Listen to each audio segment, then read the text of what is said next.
Prenons ce cas-là où ce que l'agent aurait bougé la limite du client et qu'on se lève un matin, il y a 100 000 $ qui est passé sur la carte de crédit. Maintenant, c'est la faute de qui? Est-ce que c'est la faute de la personne qui a créé l'automatisation il y a 2 ans? Est-ce que c'est la faute de l'humain qui était supposé de surveiller l'automatisation? Il y a une nouvelle mise à jour du LLM, du cerveau numérique qui a été mise à jour. Fait que est-ce que c'est la faute d'OpenAI?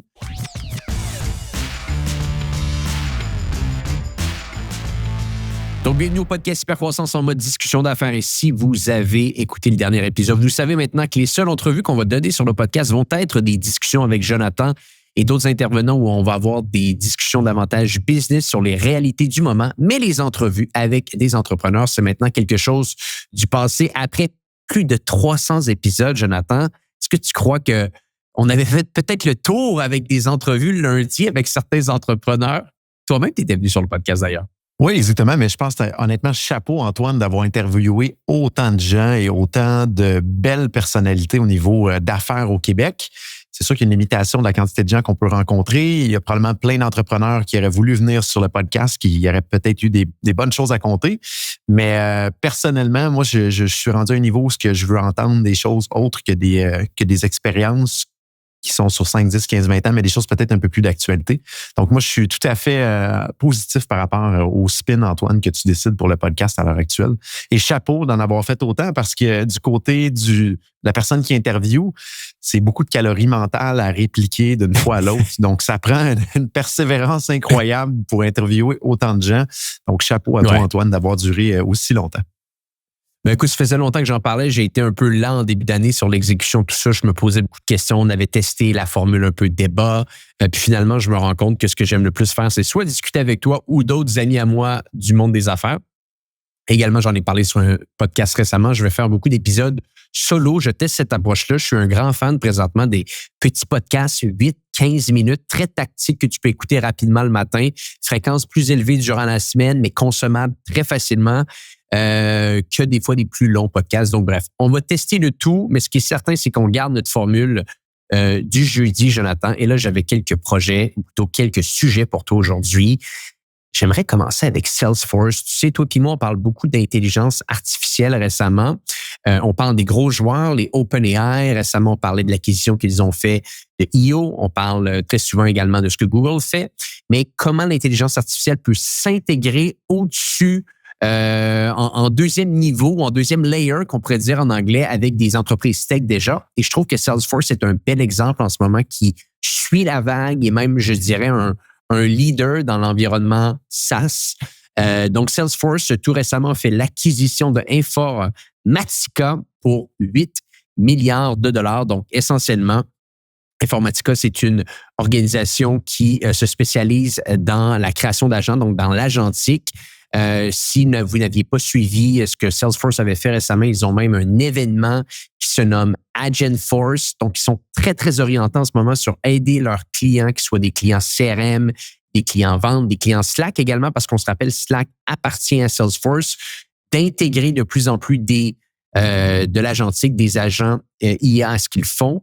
Je trouve ça excessivement intéressant, Jonathan, parce que j'ai l'impression qu'on a une première vision ici ou d'un gros joueur qui démontre un peu la transformation tranquillement de son organisation. Son modèle d'affaires reste le même, c'est-à-dire que c'est un paiement récurrent qu'on va continuer à payer à Salesforce. On fait simplement ajouter des nouveaux, on pourrait dire des nouvelles features littéralement à la technologie avec des agents IA. Une acquisition importante. Et j'écoutais récemment Mark Benioff donner un entretien sur le sujet. Et lui, il dit qu'il s'est créé son propre agent IA qui le suit depuis maintenant 2 ans maintenant, qui connaît tout de Mark Benioff. Donc, il a été littéralement capable de se créer un deuxième Mark Benioff avec toutes les informations. Bref, je les trouve bons. Je trouve qu'ils mènent le bal. Leur action boursière monte également. Ils avaient connu beaucoup de problèmes Salesforce pendant les dernières années, mais depuis quelques temps maintenant, ça va mieux. Qu'est-ce que tu penses de tout ça? Oui, avant de m'expliquer ce que j'en pense, juste mettre en lumière Informatica, si on le compare à CGI, 6 000 employés pour Informatica, 90 000 pour CGI, donc à peu près un 15e, un 12e, un 15e rapide là, de CGI, mais quand même $1 milliard US en 2023. 6 000 employés, c'est pas une petite entreprise.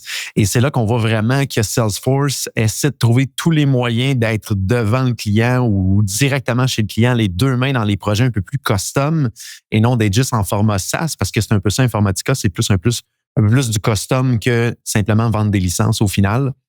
Donc, on voit vraiment qu'ils veulent pousser du côté agentic. Pour avoir écouté un podcast justement du CEO de Salesforce, on le voit, là, ils sont vraiment, stratégiquement, c'est exactement là qu'ils veulent s'en aller, de monétiser les agents. J'ai quand même une opinion peut-être un peu plus tranchée sur leur vision et leur perception, dans le sens que clairement, ils mentionnaient qu'ils vont être capables de charger des agents des milliers de dollars aux entreprises au final. Mais ça, s'il se mettait lui-même les deux mains dans le code et de voir aujourd'hui comment c'est facile de bâtir puis déployer des agents, j'ai l'impression que leur perception de monétisation des agents va être challengée, du moins peut-être à moyen et à long terme. Fait qu'à court terme, je pense qu'ils vont se positionner comme un des joueurs les plus dominants au niveau de l'implantation des agents dans les organisations, surtout parce qu'ils ont déjà les deux mains dedans par les licences SaaS qu'ils déploient un petit peu partout dans Salesforce et Slack et tous les autres produits qu'ils ont. Et là, avec Informatica, qui sont plus en mode sur-mesure dans les entreprises. Mais j'ai hâte de voir à moyen puis à long terme s'ils vont être autant capables de charger aux entreprises quand ces fameuses entreprises-là vont se rendre compte qu'ils vont être capables de faire la même chose pour un dixième du coût. À voir. Donc, j'avais été un peu surpris de comment le CEO de Salesforce avait mentionné ça. Il donnait des exemples d'agents qui, aujourd'hui, est facilement déployable pour quelques dollars ou centaines de dollars. Lui, il mentionnait qu'il allait pouvoir charger des milliers de dollars aux entreprises pour ça. J'ai hâte de voir comment ça va se concrétiser devant nous autres. Je ne sais pas si on voit déjà un petit peu dans les chiffres de Salesforce la quantité de dollars qu'ils génèrent par la division IA et agents. Je pense qu'on parle, ils ont déjà 1 milliard de revenus qui vient de là. Je ne me trompe pas dans les revenus passés. Regarde, les chiffres que j'ai en ce moment étaient surtout reliés à l'indice boursier. Donc, Salesforce, vraiment, dans la dernière année, est en croissance de 10 % Et ça fait du bien parce que l'organisation avait connu un 2023 et un 2022-2023, c'est compliqué. Donc, ils sont en hausse de 10 % cette année.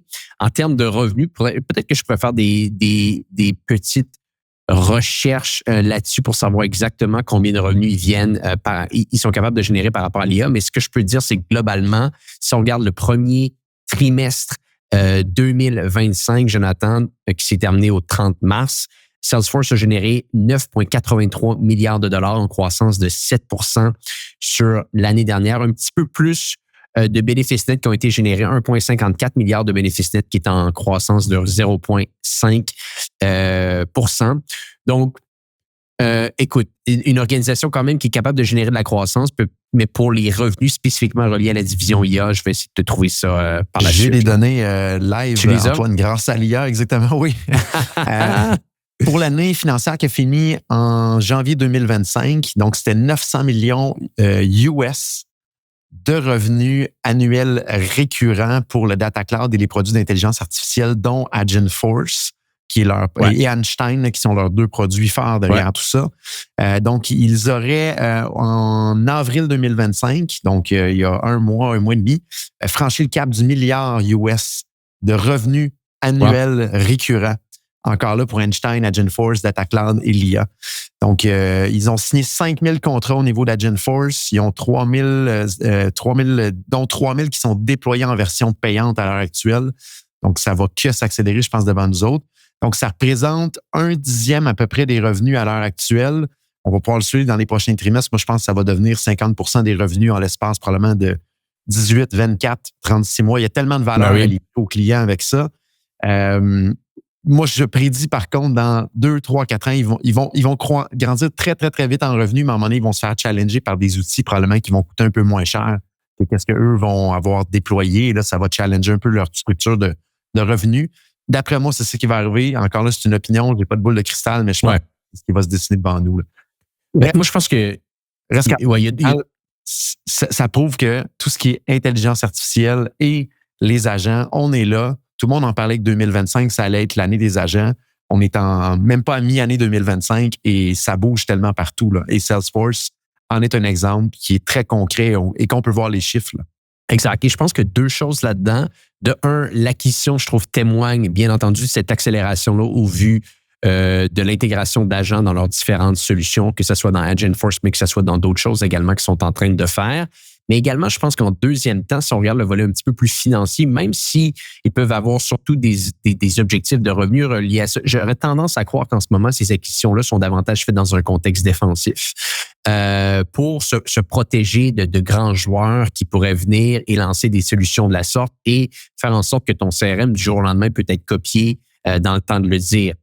C'est d'ailleurs beaucoup de rumeurs qui tournent autour de Apple en ce moment, de se dire ils sont tellement en retard sur tout ce qui est en train de se dérouler. Vont-ils contre-attaquer via une acquisition pour essayer de rester compétitifs dans l'environnement IA? À suivre, mais bref, pour terminer là-dessus, j'ai l'impression que ça pourrait être davantage sur un volet défensif qui ont fait l'acquisition ici, Salesforce. Moi, je rebondirais peut-être là-dessus, Antoine, pour d'en faire puis d'en déployer présentement des agents IA. Ce qu'on se rend compte, c'est qu'il faut personnaliser les points d'attache pour chaque client dans leur processus puis dans leur système existant. Et ça, ce n'était pas du tout dans le giron de Salesforce pour être capable de bien identifier les points d'attache, mapper les processus, ensuite de bâtir les lignes de code sur mesure pour venir attacher des cœurs déjà préfaits ou de même personnaliser ces cœurs-là. Et c'est la job d'un Informatica de ce monde. Donc, je pense qu'ils le voient, ils le savent, et c'est la même chose que nous, on voit de notre côté. C'est impossible d'implanter des agents en mode saveur vanille préfabriqués dans une boîte puis qu'on lance super rapidement dans une organisation. Il y a des lignes de code sur mesure à mettre en place. Il y a du travail avant de développer ces lignes de code sur mesure-là. Et il y a de la maintenance et du suivi après pour s'assurer que l'agent soit stable. Et on peut faire un parallèle avec un humain, là. C'est comme si vous veniez d'embaucher un humain. Il faut faire l'onboarding de cet humain-là et c'est très, quand même, labor intensive de faire un bon onboarding pour quelqu'un qui s'occupe de quelque chose de pointu dans l'organisation. Et il faut le suivre à travers le temps et continuer à le faire évoluer. Et ça, c'était pas du tout la force de Salesforce. Ils le savent que ce morceau-là est stratégique pour être capable de prendre avantage de la vague d'agents IA. Et c'est ce qu'ils viennent de faire avec Informatica. Ils viennent de se doter de 6000 personnes qui sont forts là-dedans, qui va venir infuser de l'intelligence et des procédés, des processus pour vraiment élever la vague d'agents IA et bien l'intégrer chez leurs propres clients. Moi, je suis convaincu que oui, il y a une partie défensive, mais il y a une partie très offensive là-dedans pour venir rajouter le morceau de robot qui leur manquait pour être capable de déployer rapidement des agents à un niveau qui est fonctionnel sur les planchers de production.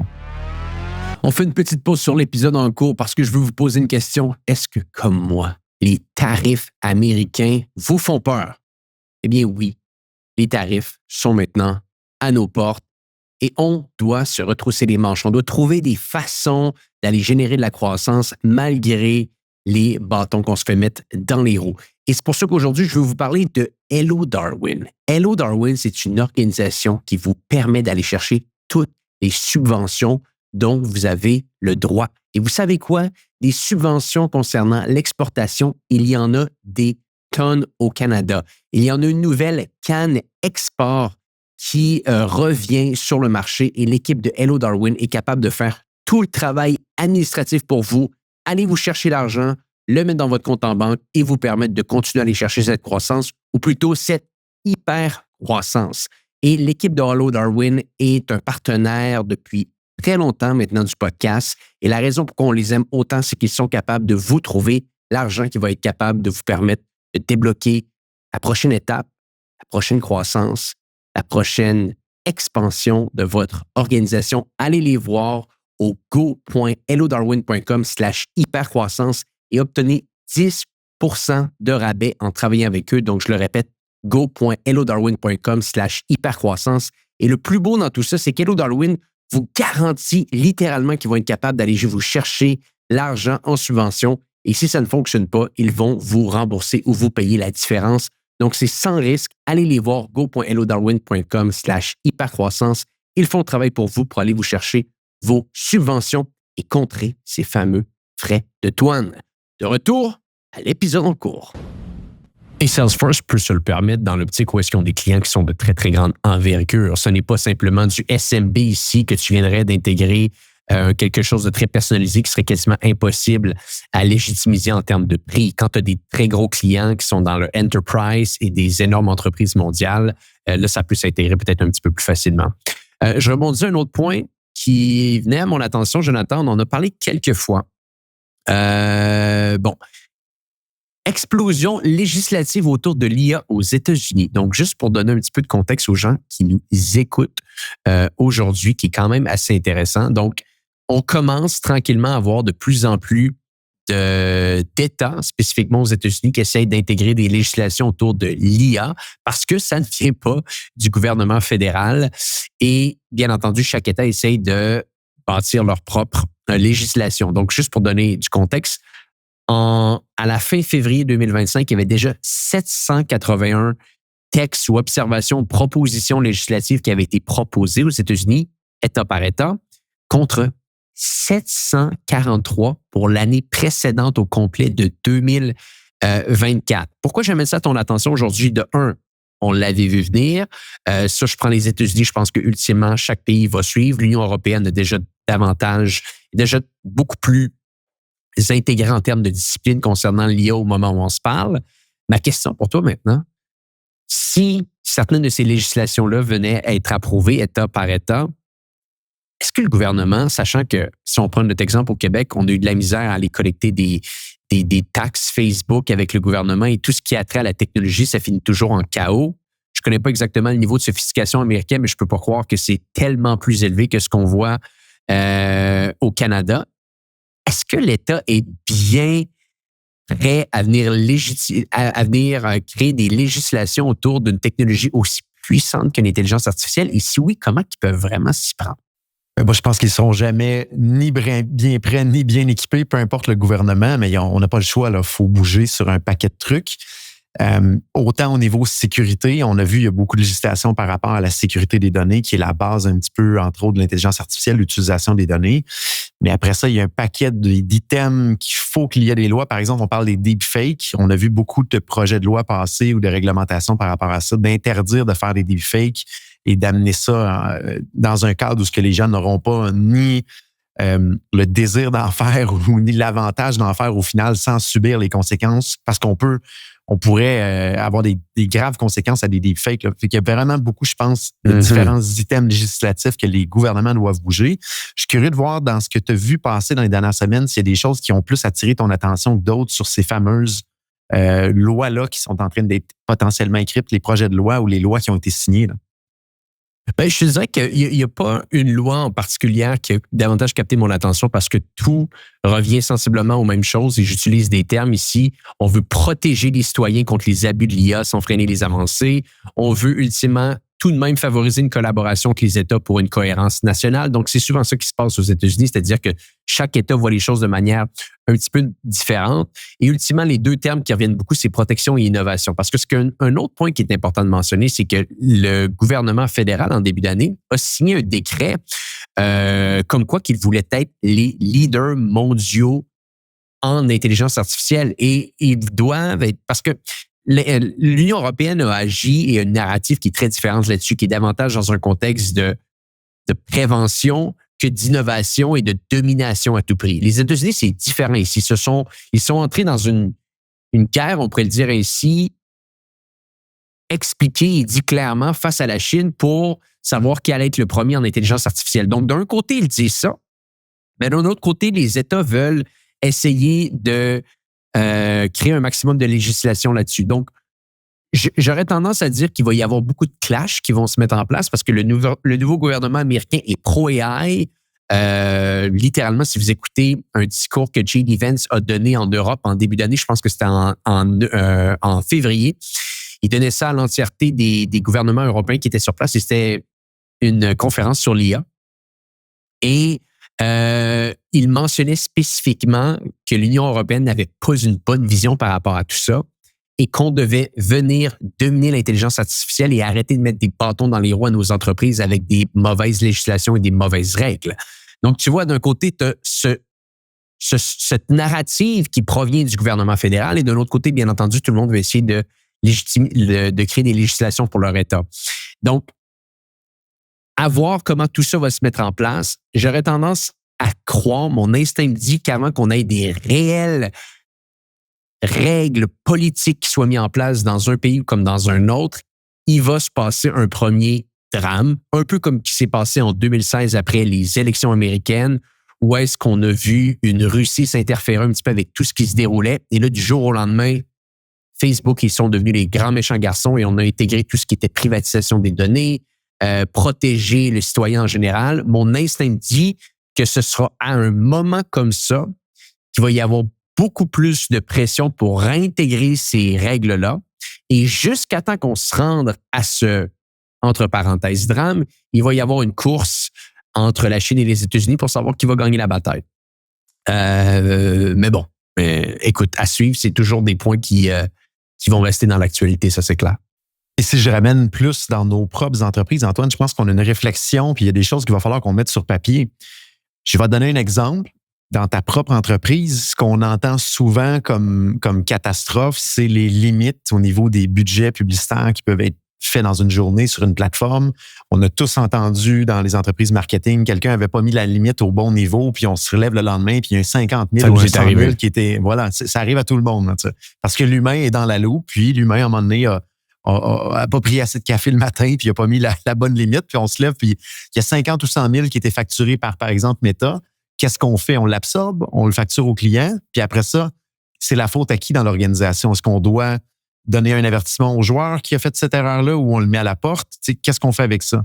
Si je prends ce cadre-là et on le transpose dans le domaine de l'IA, il va avoir, ou même déjà, il commence à avoir des agents IA qui sont déployés soit en co-travail avec l'humain ou en pleine autonomie, qui vont gérer en tout ou en partie des campagnes. Prenons ce cas-là où ce que l'agent aurait bougé la limite du client et qu'on se lève un matin, il y a 100 000 $ qui est passé sur la carte de crédit. Maintenant, c'est la faute de qui? Est-ce que c'est la faute de la personne qui a créé l'automatisation il y a 2 ans? Est-ce que c'est la faute de l'humain qui était supposé de surveiller l'automatisation? Est-ce que c'est la faute de la compagnie qui a créé le LLM en arrière qui a peut-être fait défaillance ou il n'a pas réagi comme il devrait parce qu'il y a une nouvelle mise à jour du LLM, du cerveau numérique qui a été mis à jour? Est-ce que c'est la faute d'OpenAI? Ou c'est la faute de l'équipe TI?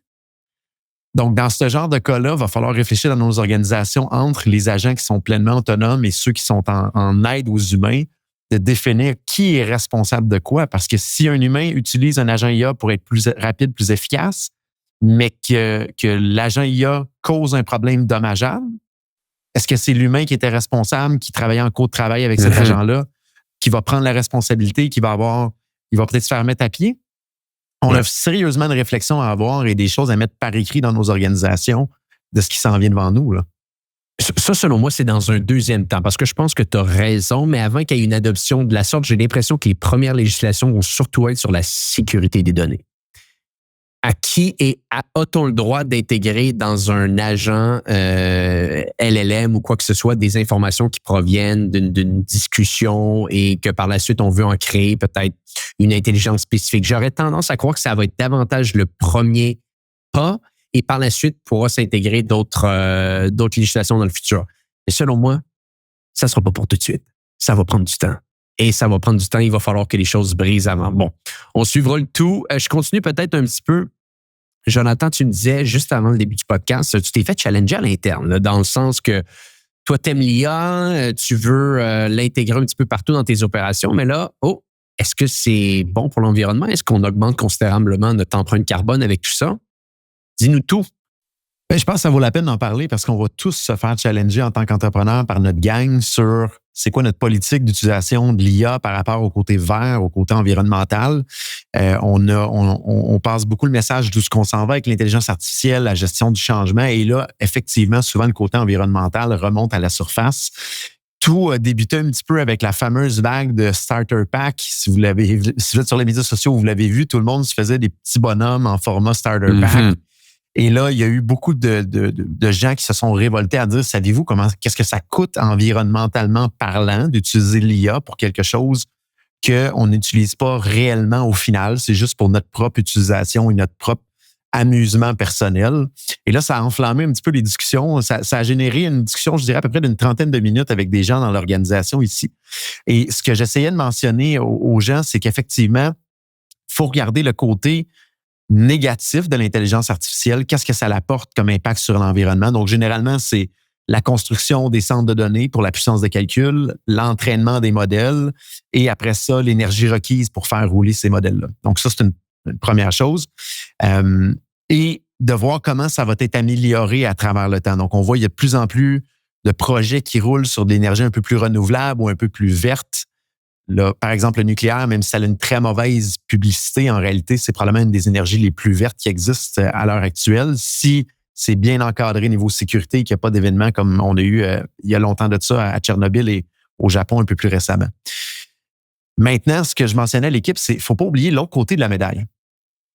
Quand on utilise l'IA pour des bonnes choses, il y a des cas réels où ce que ça a un impact positif sur l'environnement. Et c'est ce bout-là qu'on oublie souvent, que je pense qu'il va falloir, à travers le temps, de voir est-ce qu'on a un impact net positif ou si ça va rester toujours négatif.